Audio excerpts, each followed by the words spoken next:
ত্যাগের, মহিমার এবং সম্প্রীতির এর মধ্য দিয়ে যদি আমরা আগামী দিন এই নতুন বাংলাদেশটিকে আবার বিনির্মাণ করার কাজে ঝাঁপিয়ে পড়ি, তাহলে অবশ্যই আমরা আগামী দিন এই বাংলাদেশকে কাঙ্ক্ষিত লক্ষ্যে পৌঁছে নেওয়া সম্ভব হবে, এটা আমি প্রত্যাশা করি।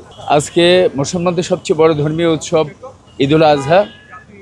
জাতীয় ঈদগাহ মাঠে আজকে এখানে একই কাতারে দাঁড়িয়ে রাষ্ট্রের সর্বোচ্চ ব্যক্তি থেকে রাষ্ট্রপ্রধান অর্থাৎ রাষ্ট্রপতি, প্রধানমন্ত্রী থেকে শুরু করে সাধারণ মানুষ পর্যন্ত একই কাতারে দাঁড়িয়ে সামিল হয়ে তারা সকলে নামাজ আদায় করছে।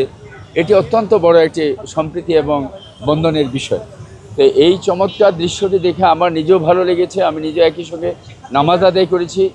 আমি চাই যে বাংলাদেশের প্রতিটি মানুষ যদি সারাটি বছর সবসময় এরকমভাবে এই সম্প্রীতির মধ্য দিয়ে আমরা যদি আমাদের রাস্তাকে, আমাদের সময়টিকে অতিক্রম করতে পারি, তাহলে অবশ্যই আমরা একটি সমৃদ্ধ বাংলাদেশ বিনির্মাণ করা আমাদের পক্ষে সহজ হবে। তো আজকে আমি আশা করব এই ঈদুল আজহার এই সম্প্রীতির মধ্য দিয়ে যে শিক্ষা আমরা পেয়েছি ত্যাগের, মহিমার এবং সম্প্রীতির এর মধ্য দিয়ে যদি আমরা আগামী দিন এই নতুন বাংলাদেশটিকে আবার বিনির্মাণ করার কাজে ঝাঁপিয়ে পড়ি, তাহলে অবশ্যই আমরা আগামী দিন এই বাংলাদেশকে কাঙ্ক্ষিত লক্ষ্যে পৌঁছে নেওয়া সম্ভব হবে, এটা আমি প্রত্যাশা করি। এবং আজকে এই জাতীয় ঈদগাহ থেকে আমি সমগ্র দেশবাসীকে ঈদুল আজহার শুভেচ্ছা জানাচ্ছি। ঈদ মোবারক, ঈদ মোবারক।